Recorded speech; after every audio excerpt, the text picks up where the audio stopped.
The explosion shattered the morning calm of Westridge Tower's penthouse suite. Not a literal explosion, though to Elliot Thorne it might as well have been. The words, "early onset Alzheimer's," detonated across his perfectly ordered life, leaving nothing but smoke and confusion in their wake. "Mr. Thorne, did you hear what I said?" Dr. Karina Powell leaned forward across her mahogany desk, her practiced composure barely concealing her concern. Elliot blinked, his fingers unconsciously tightening around the armrests of his chair.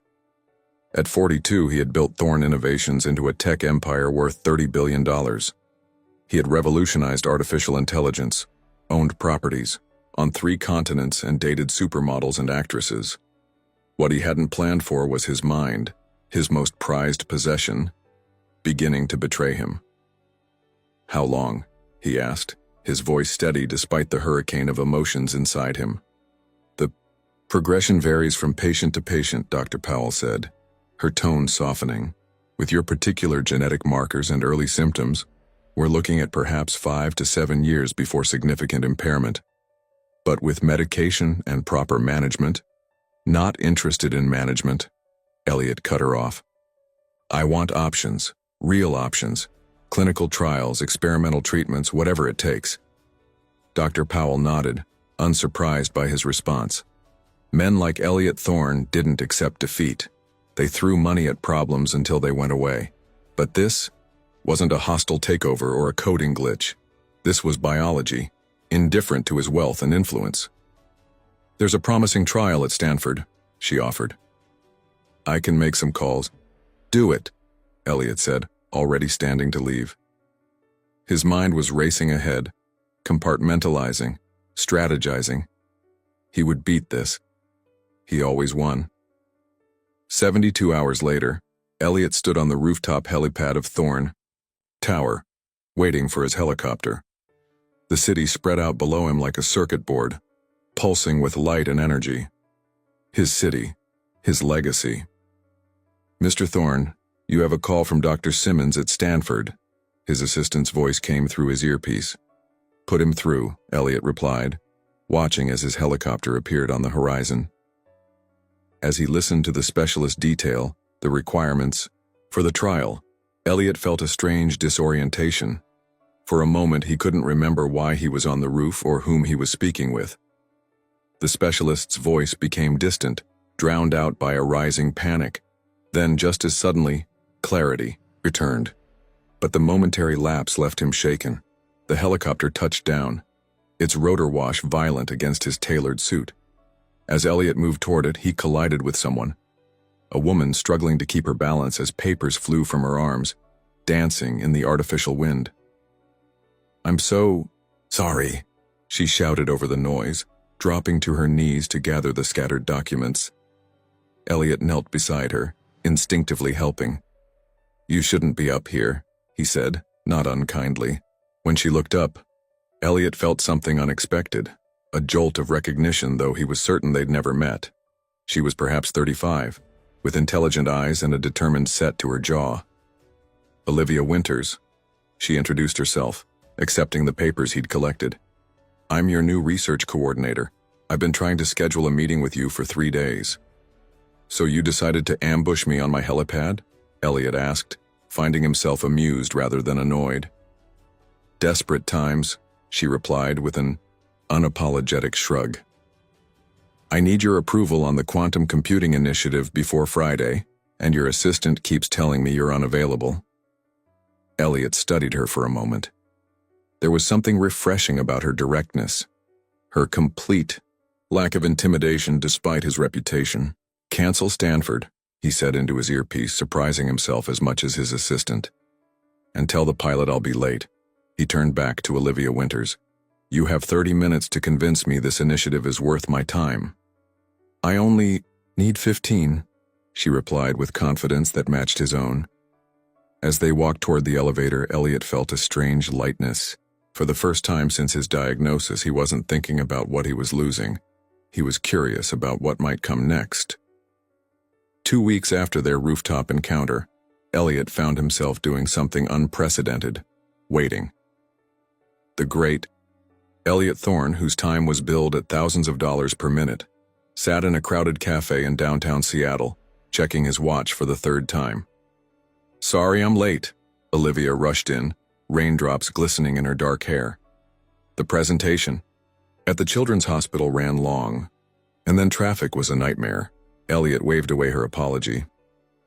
"Children's hospital?" "The STEM program I volunteer with on weekends," she explained, unwinding her scarf. "We're teaching kids with long-term illnesses how to code. It's not exactly quantum computing, but it matters," Elliot finished for her, feeling an unexpected warmth spread through his chest. Since approving her quantum initiative, Elliot had found increasingly tenuous reasons to schedule meetings with Olivia. What had begun as professional curiosity had evolved into something he couldn't quite name, or wasn't ready to. "So," Olivia said, settling in with her coffee, "did you read the research papers I sent?" "I did." Elliot nodded, then hesitated. The truth was, he'd read them 3 times because after the first 2 readings he'd forgotten the details, another troubling sign. Olivia tilted her head, studying him with those perceptive eyes. "What's going on with you, Elliot? And don't say nothing. I've worked with enough brilliant minds to know when one is distracted." Elliot stared into his untouched coffee. He hadn't told anyone at Thorne Innovations about his diagnosis. His board would panic, stock would plummet, and the vultures would start circling. But sitting across from Olivia, the weight of his secret felt suddenly unbearable. "If I tell you something," he said quietly, "can it stay between us?" The playfulness vanished from her expression. "Of course. I have early-onset Alzheimer's." The words hung between them, stark and undeniable. Elliot waited for the pity, the awkward condolences, the subtle withdrawal he'd imagined countless times in his head. Instead, Olivia reached across the table and took his hand. "Thank you for trusting me with that." Just that. No platitudes, no false reassurances. Her palm was warm against his, anchoring him in the moment. "I'm looking into experimental treatments," he continued, finding it easier to talk now that the dam had broken. "There's a promising study in Tokyo combining gene therapy with the Nakamura protocol," Olivia finished, surprising him. "I read about it last month. Fascinating approach." Elliot blinked. "You follow neurodegenerative research?" A shadow crossed her face. "My father had Alzheimer's. He was a physics professor. Brilliant man. I watched him forget his life's work equation by equation." She squeezed his hand. "But he never forgot how to laugh, even at the end." For the first time since his diagnosis, Elliot felt something other than fear and rage. He felt understood. "I don't know how to do this," he admitted, the words foreign on his tongue. Elliot Thorne didn't do vulnerability. "Nobody does," Olivia replied with a small smile. "But maybe you don't have to figure it out alone." The following Saturday found Elliot in a place he'd never imagined himself, the pediatric oncology ward of Seattle General, surrounded by children with IV poles and curious eyes. "Mr. Thorne is going to help us with our robot today," Olivia announced to the small group, her eyes twinkling with amusement at his obvious discomfort. "I build software, not toys," he'd protested when she'd first suggested it. "These kids don't need another donor name on a plaque," she'd replied. "They need distraction, purpose, something to think about besides being sick. Remind you of anyone?" So here he was, awkwardly perched on a too-small chair, helping a 9-year-old named Maya debug her code for a small robotic arm. "You forgot to close your loop here," he pointed out, surprised by her sophisticated programming. "Oops," Maya giggled, making the correction. "Mom says I leave too many things unfinished, except when it comes to ice cream." Elliot found himself laughing, genuinely laughing for the first time in weeks. Across the room he caught Olivia watching him, a soft smile playing at her lips. Something shifted in his chest, a recalibration of what mattered, what was worth fighting for. Later, as they walked through the hospital parking garage, a comfortable silence between them, Elliot's phone buzzed with a barrage of urgent messages, The European markets had opened with unexpected volatility, and his board was demanding an emergency meeting. "Duty calls?" Olivia asked, noting his expression. "Always," he sighed, but made no move toward his waiting car. "Elliot," she said softly, "what are you actually afraid of losing? Your empire or your memories?" The question hit him like a physical blow. Before he could formulate an answer, Olivia stood on tiptoe and kissed his cheek, her lips warm against his skin.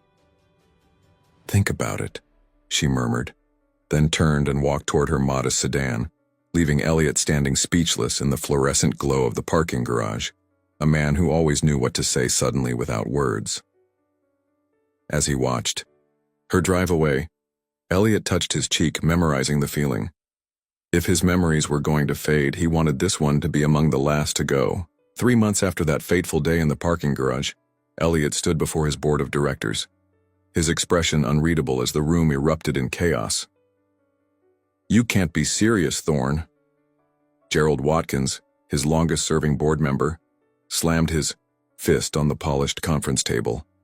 "Redirecting 60% of our R&D budget to neurological research? It's corporate suicide. Not to mention disclosing your diagnosis publicly," added Vivian Chen, head of investor relations. "Our stock will plummet overnight.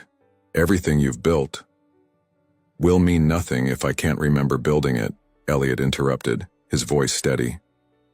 He glanced at Olivia, who stood quietly by the door, giving him an encouraging nod. In the past 3 months, she had become more than his research coordinator, more than a friend. She had become his compass in increasingly foggy waters. It was Olivia who had helped him draft the bold new direction for Thorne Innovations, a company that would now lead the charge against neurodegenerative diseases while maintaining its core tech business. "I'm not asking for permission," Elliot continued, meeting each board member's gaze in turn. "I'm informing you of my decision. Tomorrow, I announce both my diagnosis and our new research initiative to the world. And if we oppose this?" Watkins challenged. Elliot smiled thinly. "I still control 57% of voting shares, Gerald. But more importantly, do you really want to be on the wrong side of history here?" After the meeting, he found Olivia waiting in his office, gazing out at the Seattle skyline turned golden by the setting sun. "That went well," she said with a wry smile. "About as well as telling a room full of sharks you've detected a drop of blood," Elliot replied, loosening his tie. He crossed to stand beside her at the window. "Are you sure about this? Once we go public, everything changes. The press will dig into your life looking for angles. Billionaire's girlfriend, gold digger, or guardian angel." Olivia turned to face him, her expression serious. "First, I'm not your girlfriend. I'm your research director who happens to be dating you. There's a difference." "Is there?" he asked, unable to suppress a smile. "Absolutely. One gets stock options," she deadpanned before her expression softened. "And second, I've never been more sure of anything, Elliot. This is bigger than us.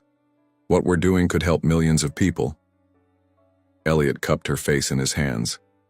"I don't deserve you." "Probably not," she agreed, eyes sparkling.